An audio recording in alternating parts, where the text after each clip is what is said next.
The calendar block pulls content from another page on your site. It's frequently used with events from an events page, but you can also use it with blog posts, products, gallery pages, and album tracks. We'll go over using this block with each page type. Open a page or post editor and click an insert point. In the block menu, select Calendar. We'll click and drag the block to move it to the desired location.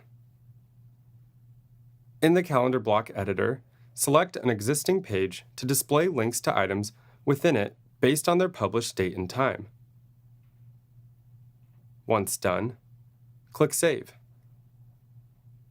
Much of the look of this block depends on the information added to each item in the page.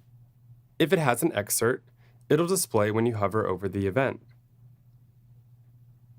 Days with multiple events will have each's title and time display.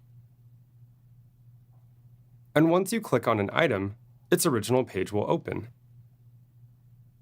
You can display an events page, upcoming and past events, as we've just seen, posts within a blog page,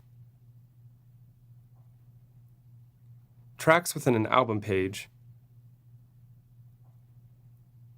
gallery page images, and products within a product page.